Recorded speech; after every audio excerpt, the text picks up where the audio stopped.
New water and sewer rates for Angels residents, and a Utica Park update. Labor union alleges $7 million in SB1 funds misappropriated by Calaveras County, and a supersonic boom at the Calaveras Performing Arts Center. With Calaveras Enterprise News, I'm Jason Currier.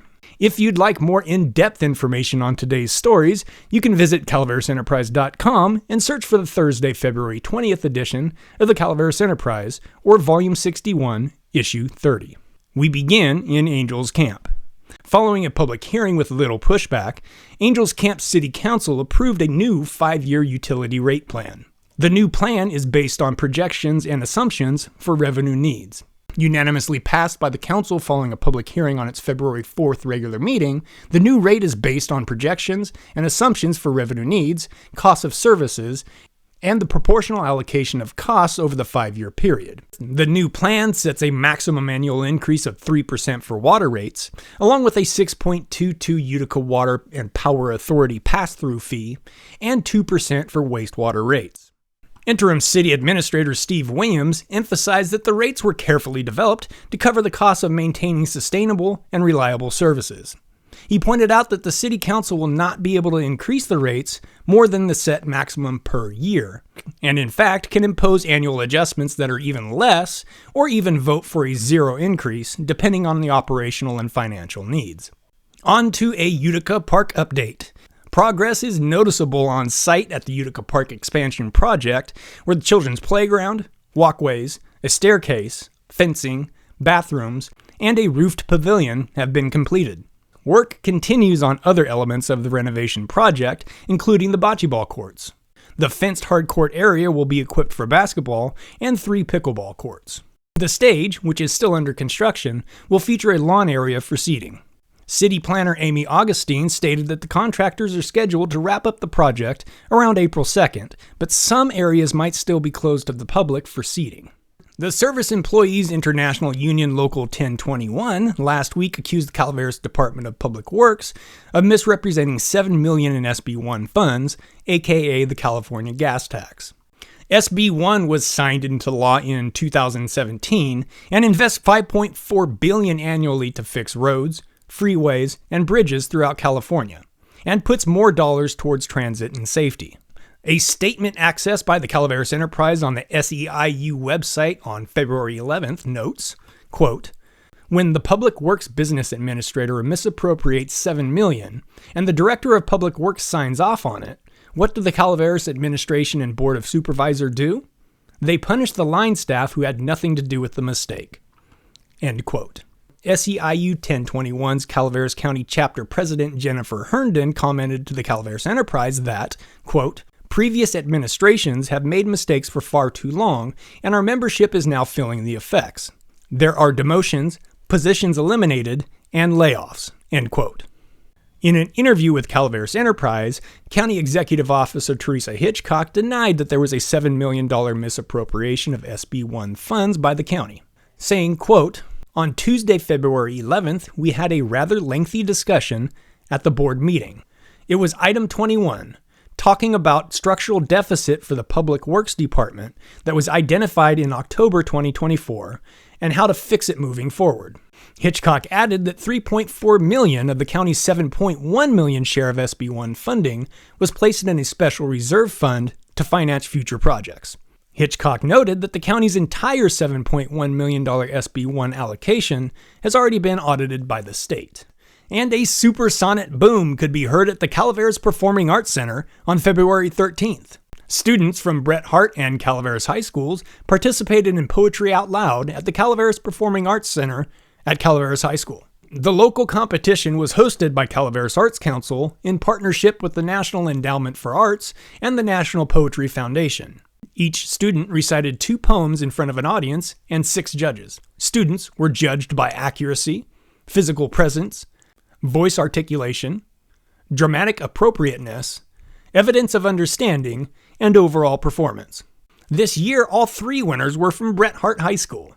Senior Anastasia Sharp won first place reciting The Conqueror Worm by Edgar Allan Poe and What Women Are Made Of by Bianca Lynn Springs. Sharp received a $300 cash prize and will have all expenses paid while participating in the state competition on March 16th and 17th. Second place and recipient of a $200 prize was junior Abigail Fuqua reciting Flowers by Cynthia Zarin, and The World is About to End and My Grandparents Are in Love by Kay Jackson. Third place went to sophomore Gracie Stand, reciting Sheltered Garden by H.D., and To the Oppressors by Polly Murrah. Stand received a $100 cash prize. The Golden Frog leaps into the local dining scene. Students from 6 schools vie for the 54th Calaveras County Spelling Bee, and supervisors approve Copperopolis Community Plan. All that coming up after the break, so stick around. Although it's only been open for a few weeks, the positive buzz is building around a new eatery that's revived a long-dormant diner spot on the fringe of downtown Angels Camp. Located across from the Angels Camp Museum in the old Rod's Grill building that many of you remember fondly. Alejandra Sanchez and Oscar Mercado, business partners and foodie power couple, opened the Golden Frog. Sanchez has lived over 2 decades in the Angels Camp and Murphy's areas and spent many years preparing breakfast at grounds. Mercado has also lived locally for over 15 years, and along with Sanchez has prepared meals for Toscanos in Murphy's. The new bistro features breakfast, lunch, and dinner items available at any time. The 54th Calaveras County Spelling Bee took place on Wednesday, February 2nd at Calaveras River Academy, Mountain Oaks Gymnasium. The event involved 6th through 8th graders from Avery Middle School, Bear Valley Elementary, Copperopolis Elementary, Mark Twain Elementary, Sierra Hills Education Center, and Toyon Middle School. The top winners from 7th and 8th grade will go on to compete in the California State Spelling Bee. Kaylin Holdsworth, a 7th grader from Toyon Middle School, was this year's overall winner. Charlie Imlach, an 8th grader from Avery Middle School, placed first for that grade level. Both students will represent Calaveras County at the state contest.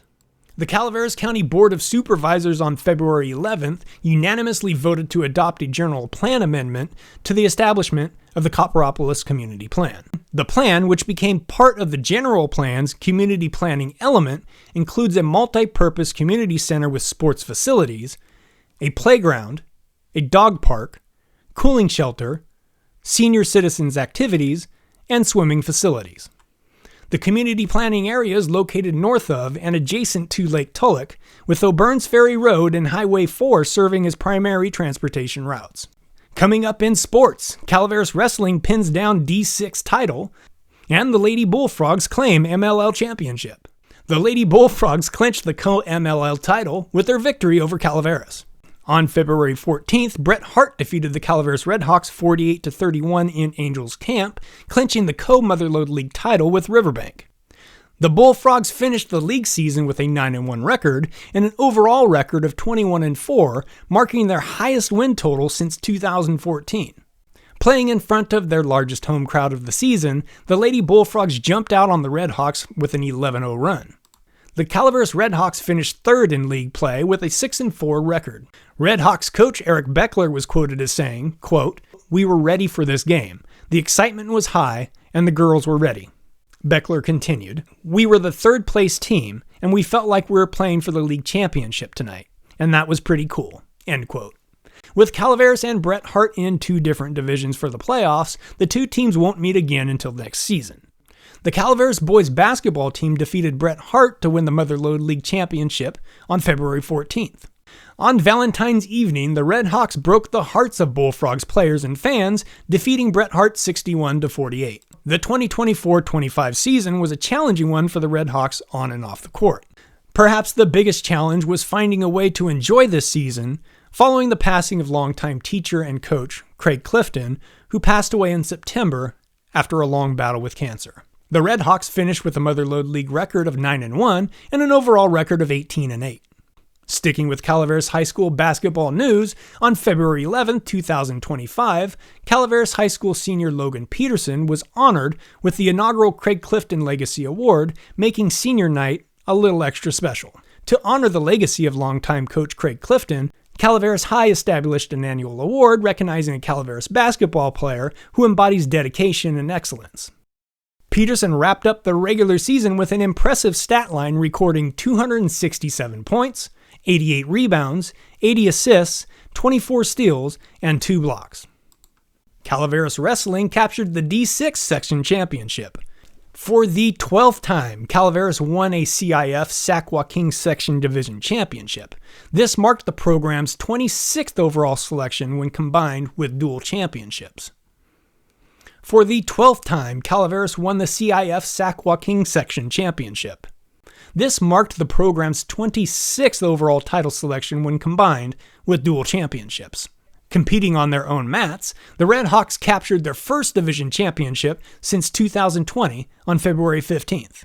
Junior Alex Hawkins and freshman Logan Martin led the way for Calaveras with first place finishes. Hawkins won the 113-pound division, while Martin claimed the 120-pound title. In other local wrestling news, Bret Hart's Manny Betancourt and Ryan Lee went undefeated this season, proving themselves as two of the top wrestlers in their divisions. Betancourt dominated the 120-pound division, earning first place, while Lee put on an impressive performance in the 132-pound division, taking first place. While competing at the CIF Sac-Joaquin Sectional Girls Southern Regionals that took place on February 14th and 15th in series, Bret Hart Jr. Peyton Lawrence delivered a strong performance, taking third place. And it's beginning to look a lot like baseball. Spring training has started in Major League Baseball, with the Giants and A's both reporting to camp in Arizona. The A's have a new temporary home in Sacramento, so the A's temporary home is a little bit closer to your home. And locally, Little Leagues are also right around the corner. At Hobbs Field in particular, I live in the McCollum Hill area, and the last couple of times I've walked my little dog up there, they've had some people out there working on first they were working on the outfield, and then this last time that I walked up there, they were looked like they were working on installing the pitching mound. So we're almost to baseball season. The weather's starting to get there too. It's about time to start snowing here in March. So thank you guys for listening. Very much appreciated. If you could please give us a like, subscribe, and don't forget to click that little notification bell to receive notification when we post our new stuff. Thanks, you guys.